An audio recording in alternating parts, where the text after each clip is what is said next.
नमस्कार, मैं हूं Vasudev Sahu and I welcome to the world channel. Pandemic outbreak के बाद और जब से ग्लोबल इकोनॉमी बाउंस बैक करना शुरू किया या वापस अपना ट्रैक पर लौटना शुरू किया, अचानक पेट्रोल और डीजल और गैस रेट बढ़ना शुरू हो गया।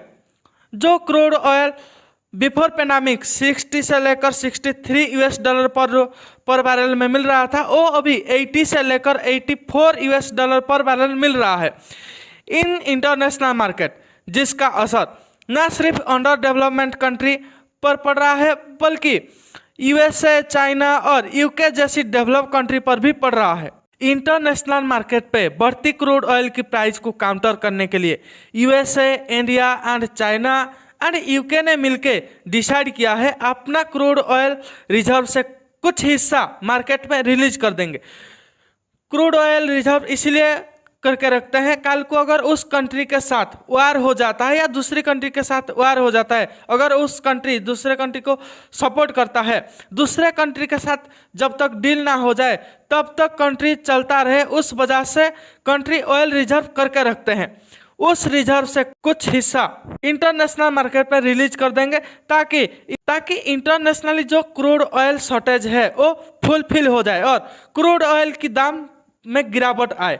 वेट ए मिनट, आप मेरे को पूछेंगे क्या जेन्युइन आज क्रूड ऑयल शॉर्टेज है इन इंटरनेशनल मार्केट? क्या फिर से सऊदी ऑयल रिफाइनरी पे कोई हमला हो गया क्या, या अभी क्रूड ऑयल मिलना ही कम हो गया है? देखिए, ना कोई नेचुरल डिजास्टर की वजह से हुआ है, ना कोई ये नेचुरल तरीका से हुआ है, ये तो उपे प्लस कंट्री की देन है। आप मेरे को पूछेंगे कैसे? जब कोरोना वायरस की वजह से ग्लोबली लॉकडाउन होना लगा तो ऑयल डिमांड में कमी आई, जिसकी वजह से ऑयल प्राइस 0 यूएस डॉलर तक घट गई। क्रूड ऑयल क्रैश होते ही Saudi Arab, Venezuela, Iraq, Iran and Russia को बिलियन ऑफ डॉलर की नुकसान हुआ है ड्यूरिंग लॉकडाउन। जब इकोनॉमी वापस अपना ट्रैक पर लौटा, उपे और उपे प्लस कंट्री मिलके ऑयल प्रोड्यूसिंग में कुछ परसेंट कम कर दी। बिजनेस में अगर हाई वैल्यू पाना है तो एक सिंपल स्ट्रैटेजी है, अगर कोई चीज़ का मार्केट में डिमांड है तो प्रोड्यूसिंग कम कर दो, वैल्यू अपने आप बढ़ जाएगा। उस स्ट्रैटेजी से यूपे और यूपे प्लस कंट्री ये चाल चला दी। उस शॉर्टेज को फुलफिल करने के लिए मिड दिसंबर या दिसंबर लास्ट तक USA 50 million barrel crude oil market में रिलीज कर देगा। इंडिया 5 मिलियन बैरल भी मार्केट में रिलीज कर देगा।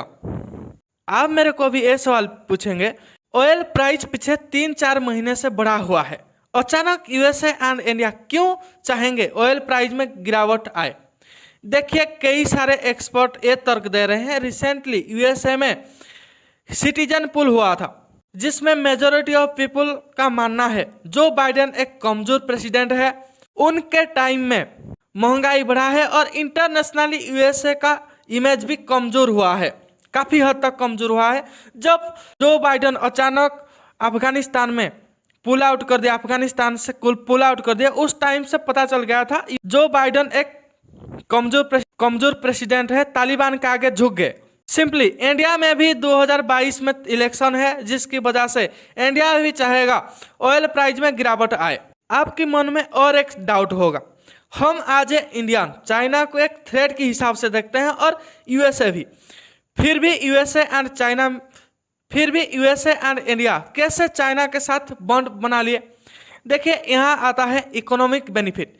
इस बॉन्ड से ना सिर्फ यूएसए को बेनिफिट होगा, साथ साथ इंडिया एंड चाइना को भी बेनिफिट होगा। इन द एंड आपसे मैं जानना चाहता हूँ, जिस तरह अपना इकोनॉमी फायदा के लिए यूपे और यूपेक प्लस कंट्री ऑयल प्रोड्यूसिंग में कटौती कर रहे हैं, क्या ये सही है, या आप मानते हैं नहीं, जब तक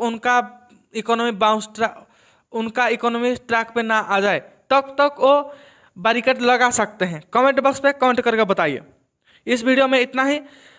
As always, I pray to God for your well health and long life. Thanks all of you.